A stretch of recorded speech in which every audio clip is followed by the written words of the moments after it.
Bachman's Basement is a Boink Studios production. And now, on with the show.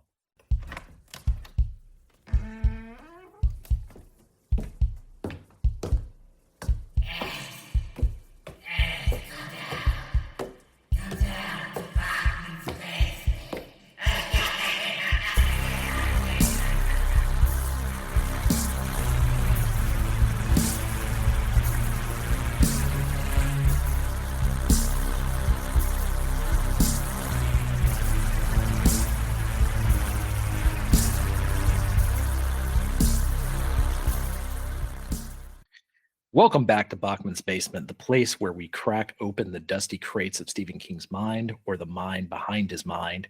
Down here, we don't just read stories, we let them breathe. We let them stalk us in the dark. We let them remind us what the world looks like when the lights are out. Tonight, we're not dealing with ghost or cosmic blackouts. This is a different kind of horror. The horror that happens when the world you live in is already broken. And the only thing left to fear is how far people will go in it to survive. Richard Bachman's The Running Man isn't a fairy tale or campfire story. It's a scream through clenched teeth, a story about hunger, desperation, and the machine that feeds on both. So lace up your shoes, take a deep breath, and whatever you do, don't stop running. I'm Chris Patton, and as always, I'm here with my good friend Chris Clawson. How you doing, buddy? What you been up to? What you been watching? Doing good. I guess been watching the new Critical Role, The Mighty Nine. Really, really good show. Can't wait for the new episodes that come out every Wednesday. All caught up on that. The wife and I just went and saw the new Wicked movie, and that was actually surprisingly good. So I enjoyed that. How was that as a theater experience? Did you have a bunch of people doing the fucking sing-along thing that they were doing at the first one? No, our audience, so get this. So, we went to the movies, we get into the 250 show, and there's a lot of people in there, more than our local theater usually gets for shows, but go figure, it's Thanksgiving week. A lot of people off. So we get in there and we're all settling in, and previews go through, and, there's people there, but there's like these people behind us that have their feet kicked up, and like their feet stink, and it sucks. And it's just like they won't put their feet down. And I'm like looking over my shoulder at them, and they're just like, they don't care. And like partway, like an hour into the movie, there's another woman behind us with kids that are just being loud. And so my wife and I just decided to leave and go to the next showing. So we did that, and there were less people in the next showing, thankfully. But there were annoying teenagers in that one. We asked them to be quiet. They wouldn't. They wanted to be, sassy teenagers. So we had to be the adults in the room and ushered them out of the theater. And then we had a great experience after that. God, man. See, like going to the movie theater seems brutal now. Like with the chicken jockey and people singing fucking Wicked, and I don't know. If it was singing, I would have been fine with that. People singing along, I don't care about that. But it was just like kids just being loud, and parents that just would wrangle their kids in, or teenagers that are just being disrespectful. And honestly, it's, I feel like an old man now when I say, I'm like, where's the respect? Even when I was a teenager, I wasn't an asshole in the theater. I think it's because you went to see, like, I don't know why kids go to see movies that they don't really want to go see. Like, I would rather go do something else. If I wasn't filling up to watching a movie, my first thought would not be, let's go to a movie theater. You know what I mean? Exactly. Like, yeah, it felt like they were checked out. They were pulling their phones out. And so it was like, there was just a lot of things that was really annoying about it. And we were both Cassie and I were trying to just put up with it. But after a while, it's just like, hey, I'm here to watch the movie. I thought that's what you were here to do too, Yeah, I'm an old grumpy man, so it has to be something I really love or really want to see to even get. Like, the last thing I saw in theater was we just talked about it recently. What was it? Oh, the Long Walk. Yeah. I just generally don't go to the theater because it's variant, like, you get crazy different experiences every time I go, especially if it's like a Marvel movie or something. It's like, I don't know that this is necessarily how I want to consume it. I can speak to. I go to a lot of movies, obviously. You know, with my wife working at the theater, then we get to go see the movies for free, which is awesome. And we go to a lot of movies, and I would say 90% of the time we don't have any problems. It was just back to back bad experiences, but hey, we found a way to make it good. And so I still believe in the theater experience. Obviously, we go a lot more than the average people, just not having a cost involved, I guess. Yeah, I think, it's kind of getting a bad rap because now people just post stuff online, right? Like when it's getting crazy in the theater, people are like, well, I should record this, post it to Instagram. I think that stuff has always existed, right? Like you can always have a bad experience at the movies. For sure. Yeah, I mean, I'm not gonna. Obviously, I'm complaining on our podcast about it, but for the most part, like I said, the movie experience for me has been excellent, and I will continue to go whether we're going for free or not. I love going to the movies, so it's always one of those things. Like for me, when it's a musical, right? Like I think I saw Les Mis in theaters. You get that audience of high school kids that are like, we're in theater, so we should go to this movie, but they don't actually really want to be there. That's what it sounds like you ran into. yeah, that's kind of how it felt. So, like, obviously, I'm not the hugest musical fan, but I saw the first one in theater, and Cassie's really into it, so I was going with her, and honestly, I really enjoyed it. It was excellent sort of second act to the story that concludes it very nicely, and big production. And yeah, if you're a fan of musicals, this one is top tier. So yeah, it's one of the one of the ones that's won the most Tonys in the past 30 or 40 years. I mean, it's a huge musical. I never got into it because fucking The Wizard of Oz already exists. I don't need a prequel. Right. This one it overlaps The Wizard of Oz without having The Wizard of Oz happening per se. So not to ruin anything for anyone, but it gives you some understanding of the Tin Man and the Straw, the Scarecrow and the Cowardly Lion, and all of these characters. And then it has little sort of imagery of what's happening with Dorothy and them, where it's it's not telling that story again in any way, but it's letting you know that that's happening concurrently with what's happening in the story in this Wicked for Good story. Right. Yeah, it's just not for me. But yeah, that's fair. I'm glad that you guys, I'm glad that you eventually had an enjoyable experience. I've heard that those movies are really, really good, really well done visually, and as far as the voices, the singers that they have doing the songs, I've heard it's really, really well done. If you're into Wicked, I'm not into Wicked, so I mean, like I said, if I wasn't married to a musical fan, I may not have gone and seen it, but I'm glad that I did. So that's what I would. And also, when I said that about theater kids, don't get it wrong. I was a theater kid. I was in several musicals, Les Mis, Beauty and the Beast, Thoroughly Modern Millie, etc., etc. So I am not taking a shot at theater kids. I just know how you guys are, as a former one of you. Well, I like going to see plays, and I like going to see musicals, live productions, but I don't always go to the movies to see a musical. I guess that's not my genre, but yeah. I mean, that's what I was getting at. Is so if you go see one of those at your local theater, well, local theater or the big theater in your town or whatever, people aren't gonna stand up and sing and act like assholes because they're at a theater. But when they're at a movie theater, they're like, no, whatever. Right. I'll do whatever I want. You're like, that's still, you're supposed to be going to the movies used to be a big deal, right? Exactly. When movies first came out, you did the thing that you did when you went to a normal theater. You dressed up, you were polite, you listened. I know if you try that at one of Quentin Tarantino's theaters in LA, you will get kicked the fuck out. I have seen people get kicked out for talking too much. When I went to see, God, what was the movie with Brad Pitt and Leonardo DiCaprio? Once Upon a Time in Hollywood. Yeah, so when I went to see Once Upon a Time in Hollywood at his theater, there was two people next to us that were talking, and someone complained they immediately got booted out. So I think those experiences still exist. It's just kind of hard to regulate, like you can't For sure be over I top mean, of it it's 24/7.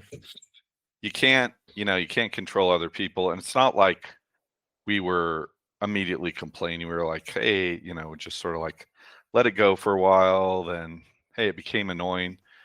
We tried to just sort of let the people know, hey, can you just kind of pipe it down a little bit? We're trying to watch the movie. And then they just didn't want to cooperate. So you have to take it to the next level if you want to enjoy your movie, I guess.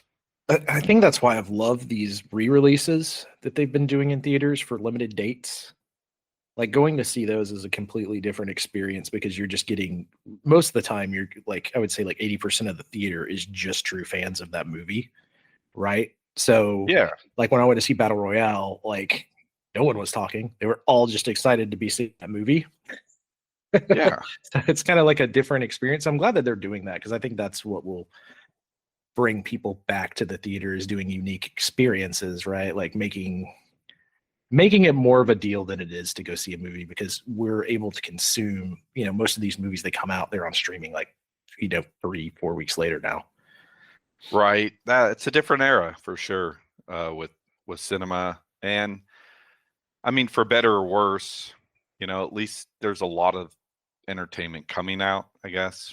And I hope the movie theater experience continues to survive and thrive, just because, I mean, there's nothing quite like it to sit with a giant screen and that big sound system and have that experience with other people that are enjoying themselves as well.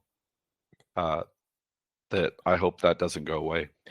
Yeah, same here. I hope that they continue to find ways to do unique viewing experiences that will draw more people in, right? Like whether it's making food and beverages available, or re-showing these classic films in a way that's like, this is a limited time experience. Make sure you see it. We might not do this for another 5-10 years. That Right. kind of stuff. I think that's a good way to get people who may not go see a movie very often, like me. I don't go to the theater very often at all. But if I've been going more recently because they're giving me a unique experience, like a movie that I may not have gotten to see in theaters because I hadn't even heard of it when I was the age it came out, kind of stuff. Exactly. Yeah, that I got to see the Exorcist 50th in theaters. Obviously, I wasn't even born when that came out, so that was amazing. I saw Christine 40th anniversary. That was amazing. Yeah, a bunch of these what are called Fathom events, where they're like the reissue movies coming back, and fantastic. I really love that they do that because that gives a chance for a new generation to experience that film in a theater. And I hope they broaden it a little bit where it's not just limited to specific theaters, because that seems to be kind of what is happening in a lot of ways. Like you'll go look, okay, Battle Royale's coming out. Luckily, the theater near me, it's inside this mall called Sugarloaf Mills. They always get these. So they seem like they always get these limited ones. So I don't have to drive like 2 hours to go see it. Because then that becomes like a harder, like, do I want to go see this movie I've already seen that badly? So hopefully they'll start expanding those a little bit. I know it's harder depending on what they're doing with it, because like, so for the Quentin Tarantino ones, he was sending the original actual projector film. Right. It's all about 35 millimeter, or actually putting it on celluloid versus digital.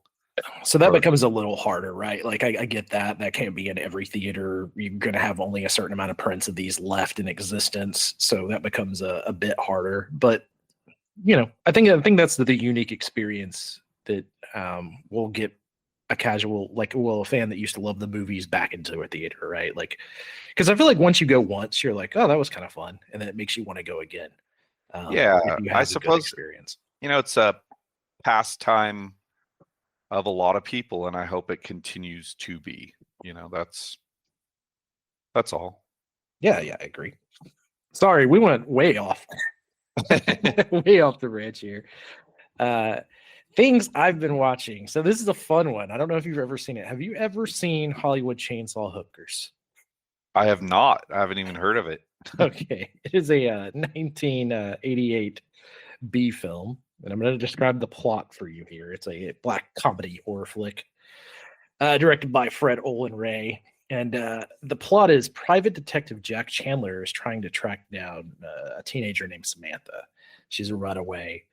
And he runs into a cult of Egyptian chainsaw worshipping prostitutes led by a woman only known as the Stranger.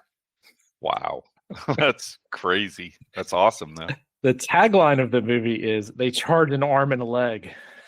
And the film begins with this awesome disclaimer. I had to write this down.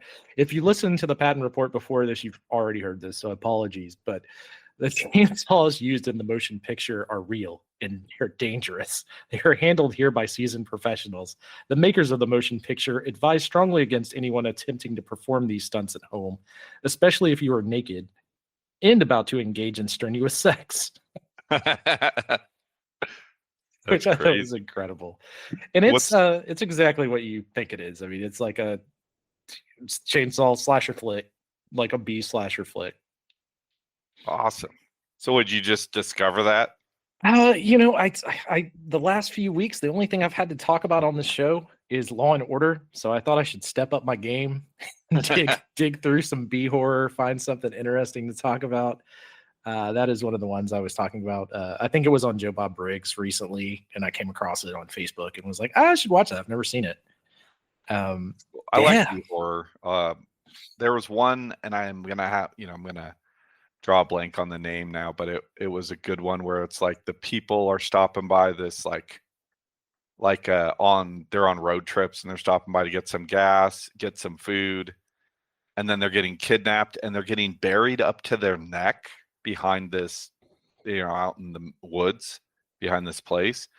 And then they're getting pulled out of the ground after, they're almost dead, and then turned into like ribs for the people that are buying, like Chili's baby back ribs.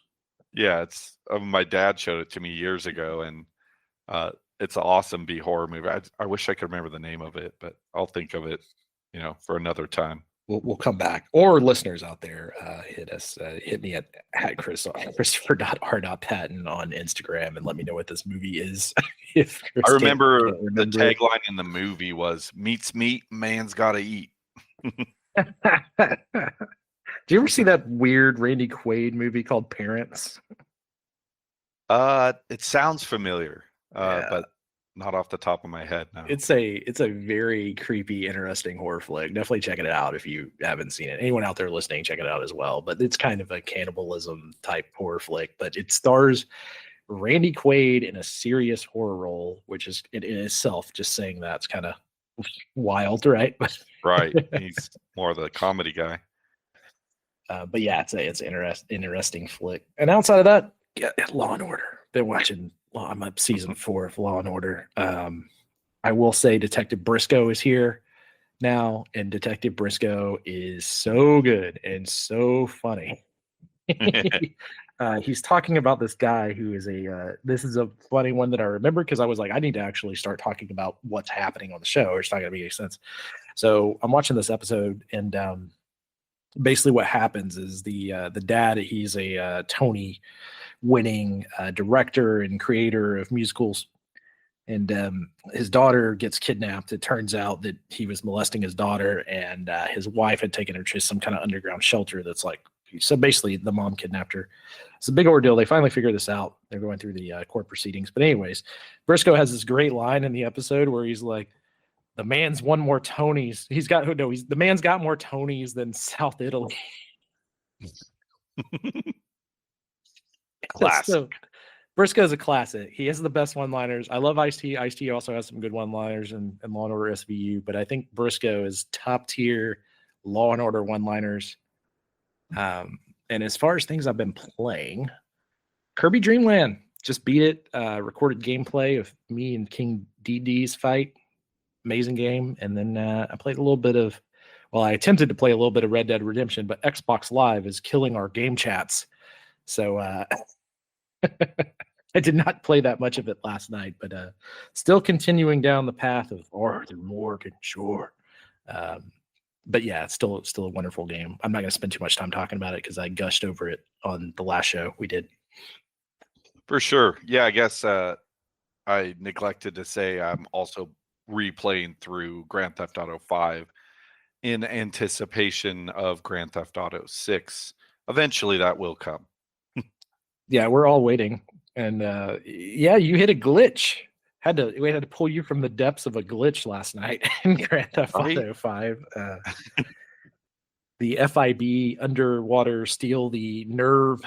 Was it the nerve? Is it nerve gas? I can't remember exactly what it is. It's supposedly it's a nerve agent, and we're saving the nation from. And then you find out later. I don't know. I'm sure everyone that cares has played this game more times than they could care to count. But you find out when you're driving around later on that it wasn't a nerve gas. So for anyone out there playing the game, just a heads up, if you run into this, and it will not let you start the mission after doing some deep dive research to help Chris out in this situation, go to town, take a taxi, and then skip the ride to that location, and it will allow you to start the mission. Shout out to Reddit for having that information, because I've beaten that game 3 times and never ran into what you were talking about. But yeah, if anyone out there listening to this is also running into that, that's how you fix it. Heck yeah. Well, that, the game, man, that game still holds up, and it's almost, 13 years old now, and it still feels fresh, playing it.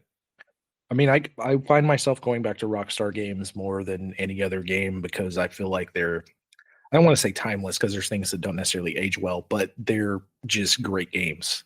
They always play well. They always do the thing that you want them to do.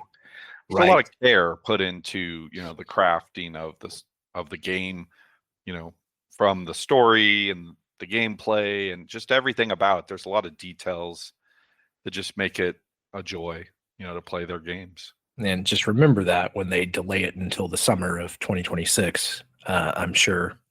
Or 2027, because at the beginning of this year. Well, yeah, it's pushed out to the fall of next year, 2026 at this point. So we'll see if we get it, next October, November, whenever. We got the pre-production of Red Dead 3 started before Grand Theft Auto 6 came out. So I have no idea what's going on.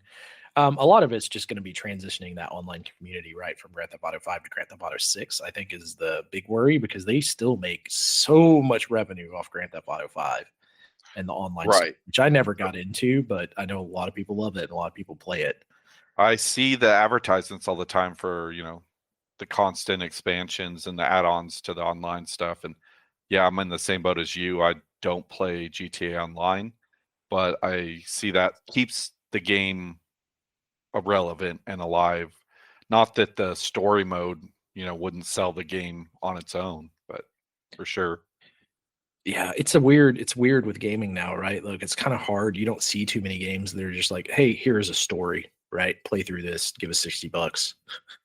Yeah, but man, you need all the other aspects. I guess that's why I love Ninja Gaiden 4 so much. Granted, that was a Game Pass game, but I would have been willing to pay $60 for that because you gave me a story. The game's really, really good, plays really, really well, and that's all I want, really. Like out of most games, give me a good single player experience, man. I know they still exist, but there's so many games that just tie so much crap to online now that Well, I'll be honest. Yeah, I won't feel bad about paying whatever price tag they put on it. And I'm only going to play the story mode of GTA 6 when it comes out. I'm not going to do the online thing. So to me, I'm like, they give you a lot of value for the price that they ask. So hopefully it's not too high of a price, but it's definitely going to be worth the dollar amount that they ask for. I mean, the thing is they've already gotten so much money out of me for Grand Theft Auto. I don't think it matters at this point. Every time they release a re-release of it, I'm like, oh, I should get that. I beat the original Grand Theft Auto 5 on Xbox 360 and then bought it for Xbox One. And then now I have the updated version on Xbox Series S. And these are personal problems. I'm playing it on Series X, but I don't think I bought the updated version. So I think I'm still playing the updated Xbox One version because I bought that one and it carried over. But yeah. So I bought it originally on disc both times. So then when I wanted to play it on the Xbox Series S, which is digital. So like I said, I've bought that game way too many times. I feel like this is turning into a Nintendo situation where I own, 45 copies of Super Mario Brothers 3 across multiple platforms. I mean, if it's a good game and then they can, put a new coat of paint on it, people are probably going to buy it. So, yeah. I guess we should get into the part that people come here to listen to, which is, I'm assuming people come here to listen to that. Maybe they just come here to listen to us bullshit, but my guess is probably not. Talking about the book, The Running Man, and just going to go over what we're going to do here today. I'm going to kind of set the stage. We're going to go through the book first. We're going to talk about the new film. So the reason I'm doing it this way is I know some people have not seen it yet, and there will be spoilers. So when we get to that section, if you don't want to hear comparisons of the film and the movie, step away. So you'll let you know everything else. I'll give you a heads up before then, but that's why the show is kind of different than what we did with the monkey. The monkey, obviously, it came out like 6 months before we recorded that episode. So let's get this thing started. At any point you need me to stop or you have something to say, make sure to interrupt me, Chris, as always. Let's setting the stage, A Dying America. The year is 2025, but not the one we're living in. Bachman's 2025 is a corporate-owned dystopia. Well, I mean, not the one we're living in, but kind of similar if you live in America. Infrastructure is broken, air is toxic, jobs barely exist, class lines have hardened into concrete walls, and entertainment has been weaponized to distract and pacify the masses. Television doesn't just air shows, it owns society. The violent games are the ultimate distraction. This is the world where desperation is the currency of the poor and entertainment feeds on human suffering. So right off there, and I love this is probably my favorite novella. I guess this is a novella, short Stephen King novel, $2 paperback, I guess.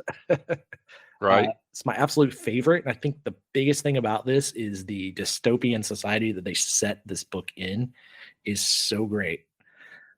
What are your thoughts on just the overall setting of the book? It definitely has a unique sort of world unto itself that is one that's recognizable. Like you can understand what happened to get the world to this place, and it's not too far removed from our own world. And we're certainly, in ways, our world is going in that direction, maybe not exactly. And, I know we're going to talk about it as we go along here, but, there's a lot of things, with the rise of AI that, kind of Stephen King certainly wasn't thinking about that when he was writing this book, but feels like we're headed in that way, where jobs are going to go away. It's another revolution, and we may end up in this situation in real life where you have people that are valuable to society, but their value is lost because there's a machine that can do the job better. So that certainly that's my thought on it. I guess the world is not there yet, but we're certainly it is shining sort of a mirror on where we're headed. Yeah, and one thing I will say about the setting itself is don't get too tied up in the year. If you've never read this before, think of it more like The Watchmen, where it could just be an alternate universe kind of situation. I think there's enough drawn from reality that you can like you were just saying, there's things that you could point out, and kind of what I alluded to when I started this, that do line up with the current society. And that's kind of the scary thing, right? That's what makes it a little unnerving. But yes, I agree with you on a lot of your points as far as that goes. I'm not as terrified of AI as other people, but that's that's because I use it all the time for work, and I know that it's still really dumb, really, really dumb. My worry about AI, and I've talked about this and linked to you kind of off the podcast and this is not really relevant to the Running Man, is just the amount of resources it uses, and how bad that is for what's left of the environment that we have. I'm more fearful of like a Terminator 2 Judgment Day kind of situation where, you know, world explodes and, you know, doom and gloom. But Yeah. then like AI machines rising, I guess I'm not as scared of that as of just like a desolate world where we're out of resources.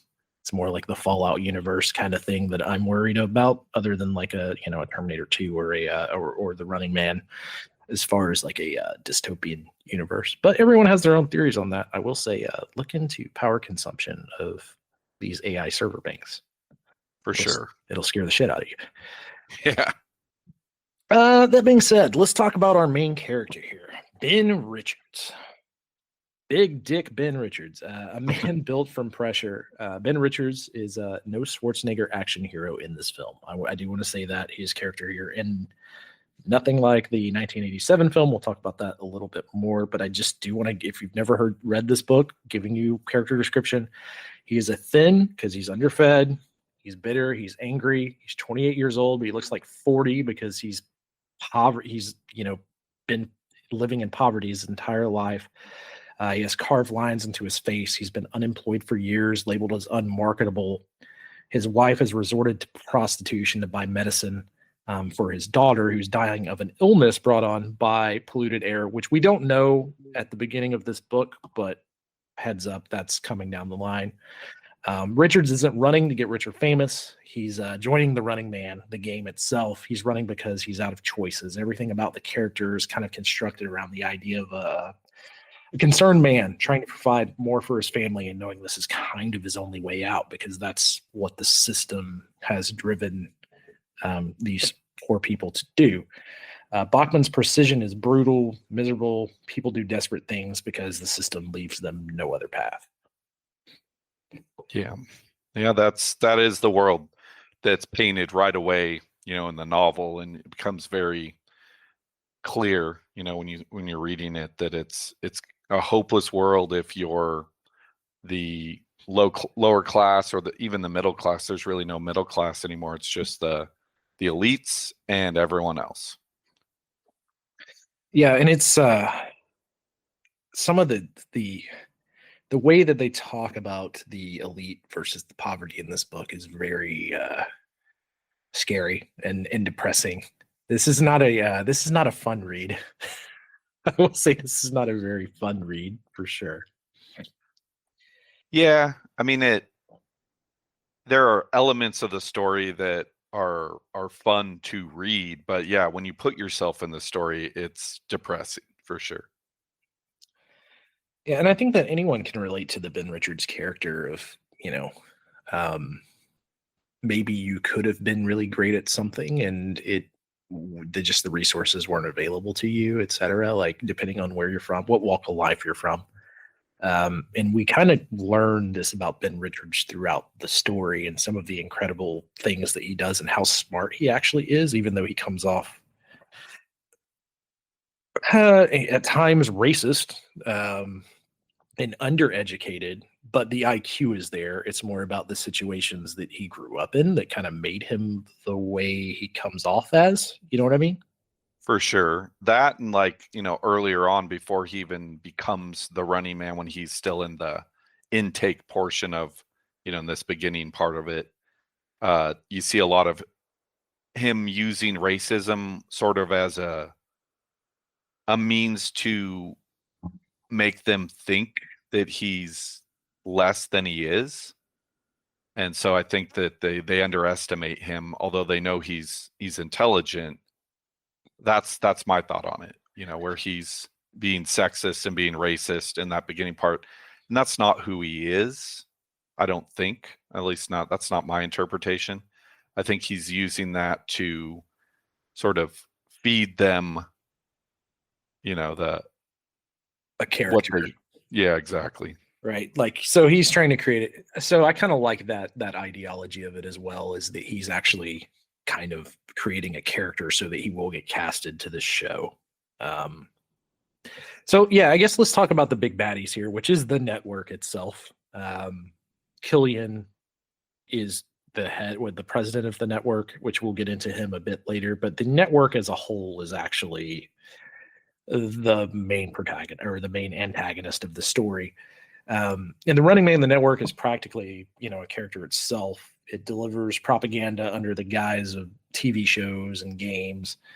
And the games themselves are more than entertainment. They're a political tool used to keep the poor desperate and obedient. So, there's shows like there's a show where it's just a treadmill where they just have contestants run into the collapse and the last person left standing wins. There's a swimming contest where drowning is inevitable, right? So the last one to not drown wins. There's gunfight staged for ratings, but it's not like, a Wild West town, a ghost town or whatever. It's like they actually just give these people guns and like last person alive wins. It seems similar to The Long Walk, right? And then there's The Running Man, the Crown Jewel show, which starts a nationwide manhunt with only one rule: survive 30 days while every citizen hunts you. And the show itself has professional hunters. So every citizen can hunt you. Professional hunters can hunt you. You get no training. There's no glamour. There's no Hollywood action vibe. Just run, hide, beg, starve, bleed. And above all, watch your back, because you don't know who's going to come after you, right? Who's going to kill you? It could be anyone. So that's kind of how that story starts. What do you think about some of these other games and where we kind of land the network? The treadmill game, obviously that they touch on that in the film, which we'll talk about later, but that, how it's described in the book, where only people that are cast for the treadmill program are people that are severely overweight and have breathing problems. And so it's like, it's meant to be, it's always meant to be a losing game for the participant. And it just makes it quote unquote fun for the viewer. And I mean, it's wild. It's a wild sort of like, I don't want to believe that that's like the future that we could end up in, but at the same time, humanity at its worst, I guess. It's brutal. I mean, history is doomed to repeat itself, right? So you think about the gladiator days. Sure. It's not that far off. No, I mean, yeah, exactly. It's violence as entertainment, but it's also like, yeah, I suppose, gladiators didn't necessarily want to do that. They were good, they were warriors that were getting either sold into that as slaves or what have you. So, I mean, it's sort of a similar thing, certainly possible for this to happen. And that is really what it comes down to. Is like, as you're reading this, you're like, oh man, this could really happen, Yeah. And with the uprise of reality TV from the first time that I read this until this time that I read through this, you're like, oh, it's actually more scary now than it was the first time I read it. Right. Yeah. It's certainly, it continues to have an effect on the reader. For sure. All these years later. So let's get into the game. The game itself begins. Richard applies because his daughter needs medicine, which we talked about. His wife is prostituting herself to help pay for this stuff.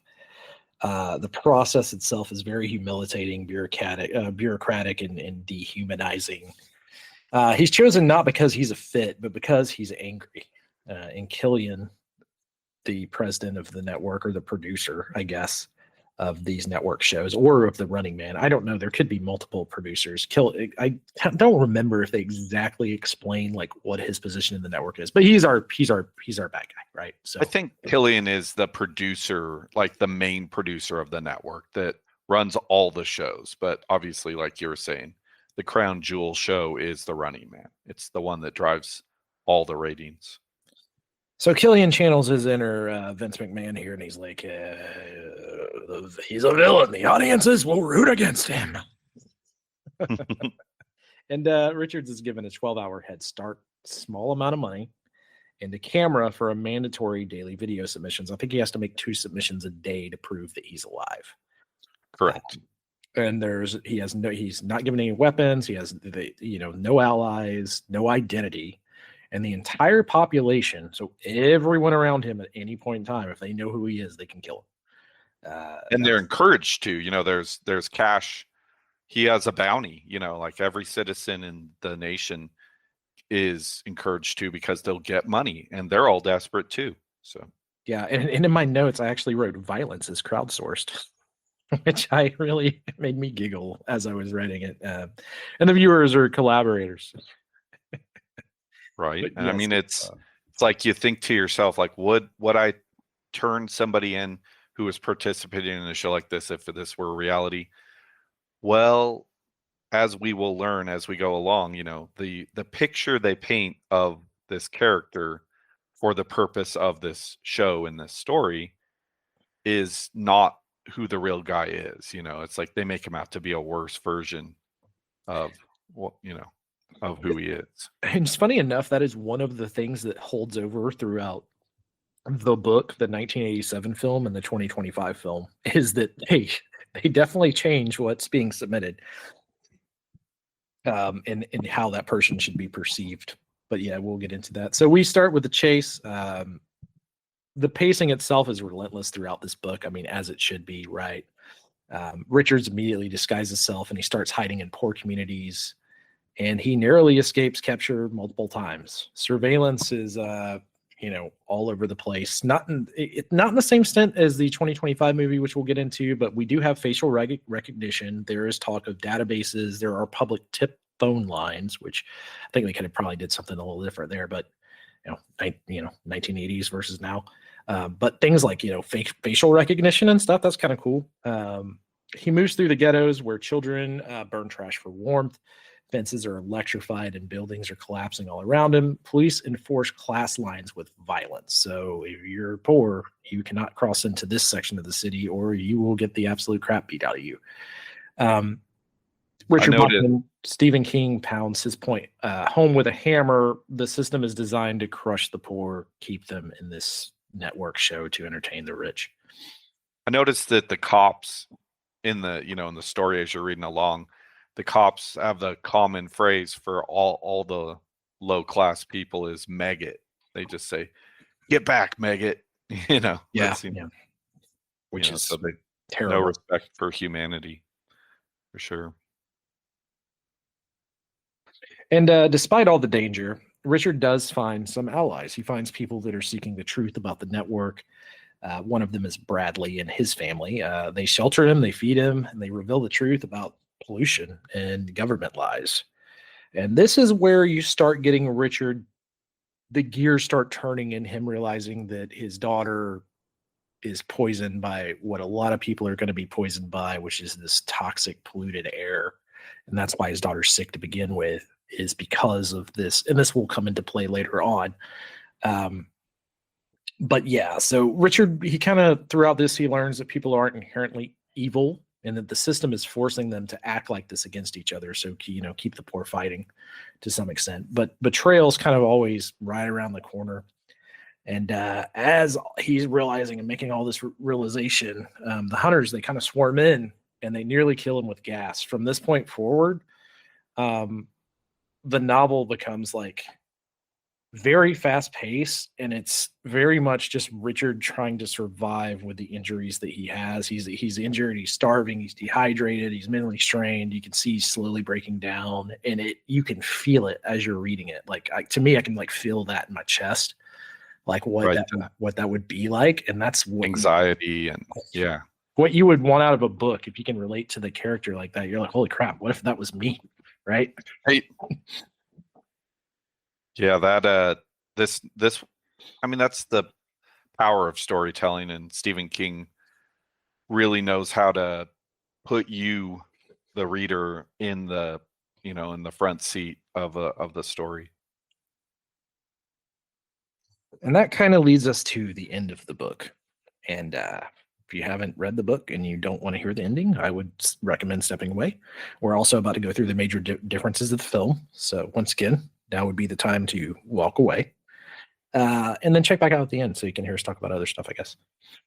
But yeah, the airship in the end game. The story shifts when Richard hijacks an airliner. He confronts the network with recordings, demanding the truth. The truth being, like, admit that you're polluting the air and killing people. But then he comes to a breaking point. The network announces his wife and daughter have been murdered. So Richard snaps. It's no more running, no more bargaining, only worried about revenge, right?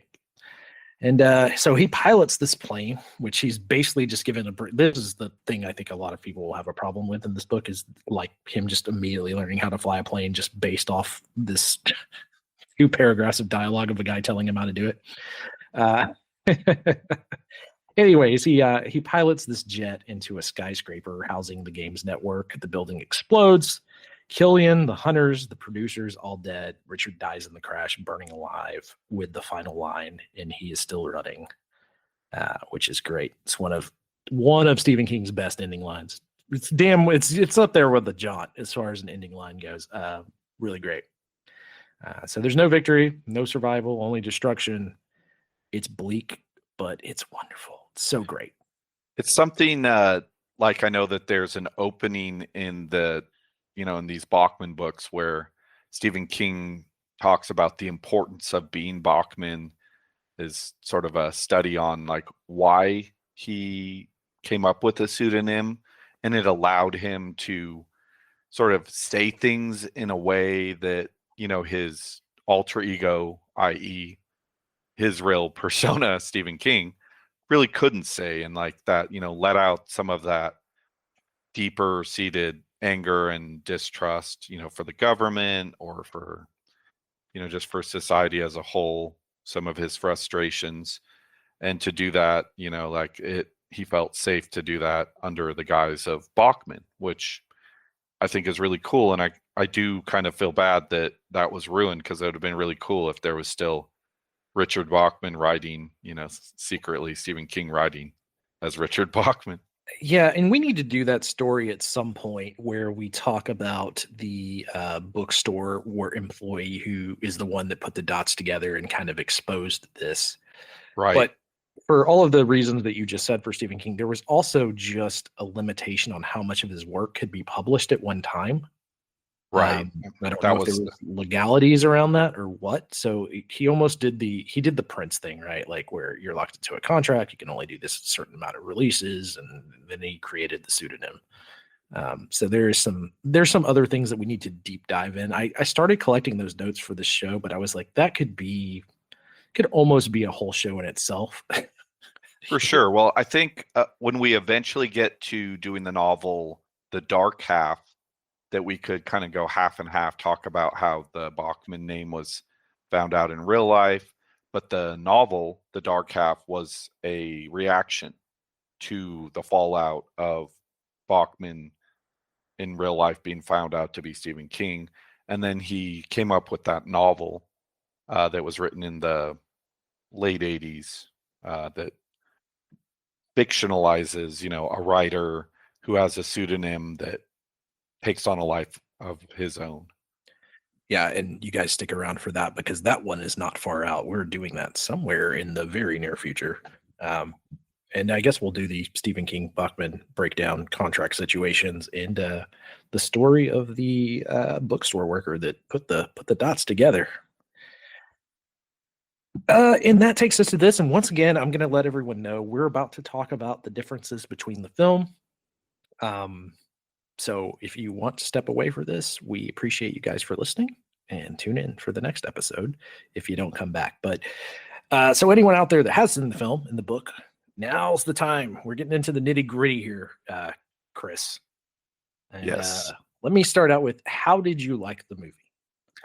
I honestly really enjoyed it. I had one sense of what I was going to get from the trailers, and I thought it was going to be a lot more campy than it was. And I thought that they did a really good job of bringing the vision of this story to the movie screen. And I feel like it hit all the major points, and I like all the actors in the film and the parts they played.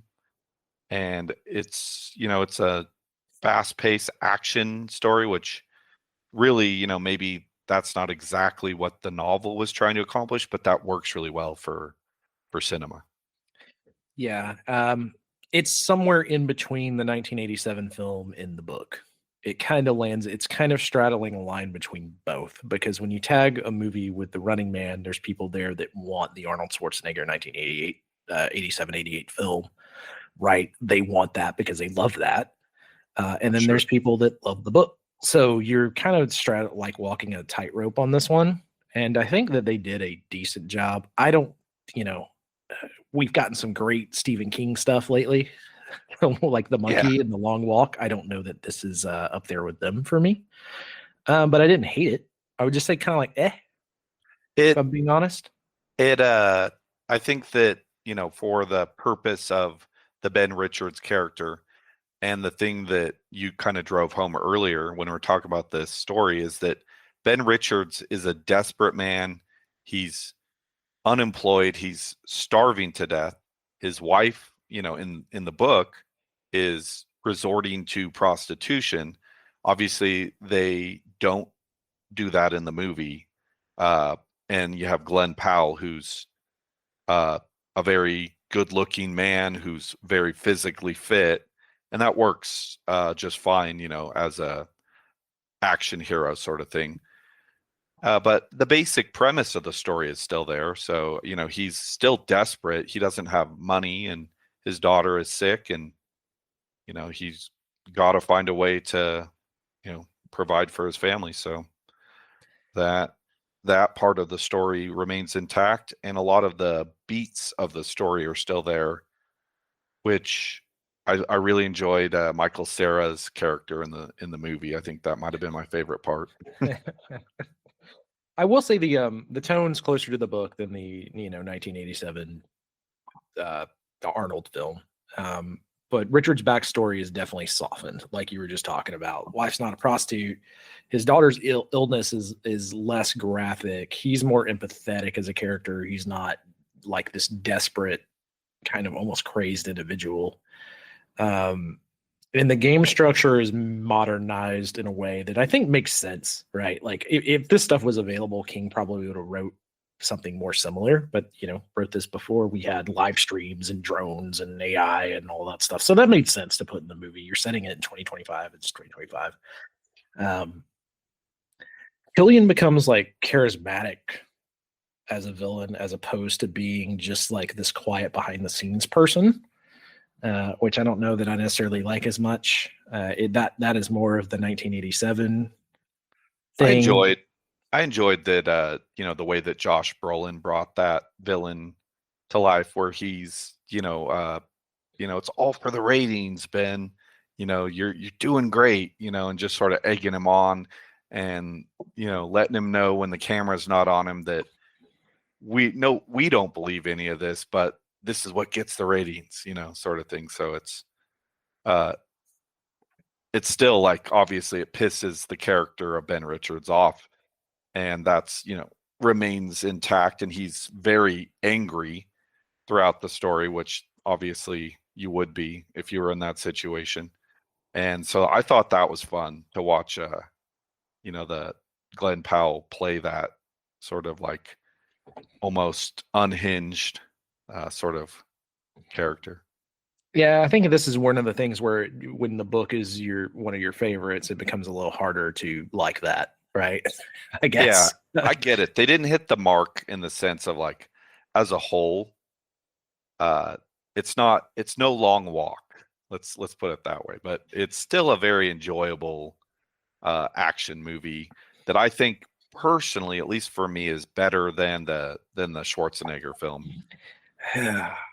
Oh, I don't know. That's tough. I need to rewatch the Arnold one. It's been years. I do say that I like that they kept the hunters more grounded. They do have more personality than the book, but they're not as crazy as the 1987 movie. Like the 1987 movie, they're basically full on professional wrestlers with gimmicks. Right. Like it's kind of its own thing. Bradley is tied into a broader resistance in the network. There's more of a group kind of thing going on, they basically add in like an organized rebellion which doesn't exist in the book. I think that's kind of a good idea. And then the ending itself shifts completely. Richard still hijacks a plane, but he evacuates all the hostages first, which he does not do in the book. Spoiler alert. And Killian dies in the crash, but Richard survives, injured and very sympathetic. So where the book ends on complete despair and bleakness and not knowing what's going to happen, because just because you took down the network building doesn't mean the network itself is going to collapse. The film leaves this like spark of hopefulness, which I think works better for a movie, but also makes me not like it. Yeah, it's one of those like catch-22s where it's like, you know, that Hollywood is too afraid to do something like put, you know, a man crashing a plane into a building into a film, you know, just because of the world we live in post 9/11. So that it doesn't work as entertainment anymore. The way that when King wrote this story, that wasn't a reality of our world yet. But that, yeah, I get what you're saying, where it's like the ending of this book, the tone fits the story, which is that this story is not a happy one, and the ending should also kind of serve the story in that way, and that the movie does not serve the bleakness of this world. It tries to give some hope and say, you know, people can change the world, and that's a good, and it's certainly a good message. It's a good message, but how like the way it's kind of shoehorned in there, I don't know that I necessarily love. Like the resistance stuff and how it's done in the film, and the ending. It's it's like they had an idea there, but it wasn't tied all together, I guess. Yeah. And then, you know, just because we're doing them, the 1987 Arnold film, Schwarzenegger's version is completely different entirely. It's campy, it's satirical, it's full of spectacle, lots of one-liners. Richards is a framed soldier, muscular and heroic, more like the once again kind of completely opposite of Richards in the book. And Killian is a cartoonish TV showman, which they kind of took aspects of that for the 2025 movie. Once again, don't know that I'm the biggest fan of that. And then we talked about the Hunters, where it's like pro wrestling level of gimmicks. And it's not across the country. Like there's not, like it's kind of just in this underground setup that they have for the Hunters to try to kill Arnold's character. So it's completely different. The ending is more aligned with the 2025 movie, where Richard wins, gets the girl. He kills Killian with a good one-liner, good Arnold one-liner. I don't have it in front of me, but I remember it being pretty good. And yeah, the book and the 2025 film are more like more in tune with each other. I just don't know that this 2025, if I was going to watch a Running Man movie, I think I might go to the 1987 one, just because it won't piss me off as much with the ending, just because it becomes its own thing. It's only related to the Running Man by name and just general idea, whereas this one kind of tries to do the book but doesn't really stick the landing for me. That's fair, you know, and that, you know, that your opinion is certainly going to, you know, look similar on a lot of other people that watch this film. I'm sure there's a lot of people that feel the same way, or that really like the Schwarzenegger film, you know, better, just because it is, you know, sort of all about spectacle and about, you know, like an action hero like Schwarzenegger, you know, just kicking ass and taking names. And that kind of becomes the thing of like, we don't really get those action films anymore. Like those action films are just comic book movies now. Right. But something like this, that is clearly an action film, it leans more into the book, which is good. But then, like I said, I think it misses on some things. It's still a good movie. Definitely something to go watch. If you've never read The Running Man, you'll probably like this a hell of a lot more than me. So if you've listened to all this and you haven't watched, you know, read The Running Man, and you're just like, I might check out that movie. As far as a movie goes, and the acting and the way it looks, all that good stuff, yeah, it's great. This is one of those ones where, with it being one of my favorite books, it's kind of hard to, it's like kind of like the Needful Things movie, right? Like it's kind of like, Yeah, I Exactly. mean, I really love that book, and then yeah, the movie's just not going to deliver because it's not even just the story. Because I mean, I feel like the movie delivers you the story, but it's like the picture that gets painted in your mind isn't ever going to be the same as the one that some director's vision that gets put on the screen. They just will never line up, and yeah. So sometimes that's why I don't watch some of the movies. Stephen King, some of the older ones. I'm getting more into them as they are coming out now, but I've kind of just I feel like the books, like I love the picture that I get in my head from reading these stories, and I just want to keep them, you know. Yeah, and I think the problem with both films is that they change the main character so much. It's, Very um, true. So I but know I had read some review about the movie after having watched the movie, and it's sort of in line with you where they're like, they didn't hit the mark. It's trying to do the book, but it doesn't, have the guts to stick the ending. And then maybe we'll get another Running Man in 2050. Yeah, maybe. All right. So for everyone out there listening, do you want to go ahead and give your socials, Chris, before I hit this outro? sure. So if you're looking to get in contact with me on Facebook, it's Christopher Clawson. And my Insta is Chris_Clawson82. And for me, Instagram and Facebook, Christopher.R.Patton. On Twitter, it's Chris.R.Patton. And check us out at Boink Studios. Check out all the great shows we have. Check out the Patton Report. Check out 6M, Ray Sports and Slams. There's tons. We have a show pretty much every day of the week for you guys. So make sure to check out Boink Studios, Instagram, Facebook, and listen to us on YouTube. Subscribe, Spotify, all that crap. And so that was The Running Man, Bachman's vision of a world where the rich watch the poor bleed for primetime ratings and call it entertainment. A world that feels less like science fiction and more like a funhouse mirror reflection of our own.